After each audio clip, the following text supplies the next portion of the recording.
20 कोटी रुपयाचा अर्थसंकल्प माझ्या माहितीप्रमाणे उत्तर प्रदेशच्या पॉप्युलेशनचा विचार करता त्यांचा अर्थसंकल्प काहीतरी 8 लाखाच्या पुढे असतो, परंतु एकंदरीत पॉप्युलेशनचा विचार करता सगळ्यात मोठा अर्थसंकल्प हा महाराष्ट्राचा आम्ही त्या ठिकाणी दिलेला आहे।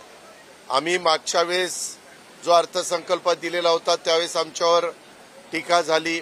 आम्ही ज्या काही चांगल्या लाडक्या बहिणीच्या करता योजना दिल्या ह्या योजना यांना पुढे चालवता येणार नाही, हे राज्याला कर्जबाजारी करणार, हे राज्याची आर्थिक शिस्त मोडणार, हे भांडवली गुंतवणूक करू शकणार नाही आणि राज्य अतिशय आर्थिक विवंचनेमध्ये जाणार, असं कुठेही घडलेलं नाही।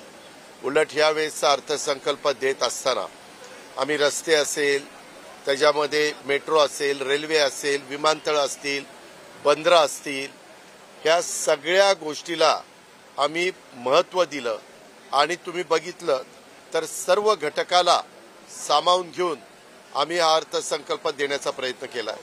असा कुठलाही विभाग नाही की त्या विभागाला आम्ही कुठेतरी निधीची कमतरता त्या ठिकाणी केलेली आहे। या पद्धतीनं आम्ही काम करतोय।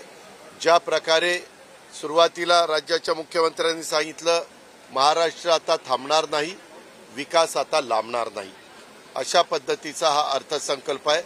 आम्ही शेतकऱ्यांच्या करता सिंचनाला फार महत्त्व दिलेलं आहे। जे पाणी ज्या भागात जाऊ शकत नव्हतं ते पाणी त्या भागामध्ये मोठ्या मोठ्या योजना करून त्या बाबतीमध्ये नेण्याचा आमचा निर्णय झालेला आहे, तो आम्ही जाहीर केलेला आहे। नदी जोड कार्यक्रमाच्या संदर्भामध्ये आम्ही त्याच्यामध्ये लक्ष दिलेलं आहे। पश्चिमेकडे पडणारं पाणी पूर्वेकडे वळून ज्या भागामध्ये पाण्याची कमतरता आहे अशा भागामध्ये ते पाणी देण्याचं नियोजन आम्ही या अर्थसंकल्पामध्ये त्या ठिकाणी केलेलं आहे। तुम्हाला सगळ्यांना माहिती आहे, सध्या जग, देश आणि विविध राज्य हे एआयचा वापर करायला लागले, त्याला म्हणतात कृत्रिम बुद्धिमत्ता। हे आर्टिफिशियल इंटेलिजन्स हे जे काही चाललेलं आहे त्यालाही आम्ही महत्त्व देऊन कृषी क्षेत्रामध्ये एआयचा वापर कसा करता येईल अशा प्रकारची योजना आम्ही 2 वर्षाच्या करता 500 कोटी रुपयाची त्या ठिकाणी जाहीर केलेली आहे। त्याचबरोबर इंडस्ट्री करता देखील एआयचा वापर मोठ्या प्रमाणावर सुरू झाला आहे। महत्त्वाची जी केंद्र आहेत, आपण मुंबईच्या आसपास 7 नवीन केंद्र निर्माण करण्याचं ठरवलेलं आहे।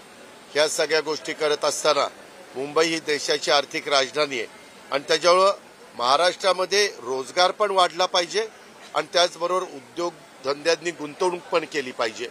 जसं मध्ये डावसला जाऊन मुख्यमंत्र्यांनी साधारण 16 लाख कोटी रुपयाची गुंतवणूक आपल्याकडे आणण्याचं काम केलं, त्याला ज्या काही मूलभूत गरजा लागतात त्या देण्याचा प्रयत्न देखील ह्या अर्थसंकल्पामध्ये आम्ही केलेला आहे। सर्वसामान्य माणसांना घरं हा मोठा कार्यक्रम आम्ही त्याच्यामध्ये घेतलेला आहे।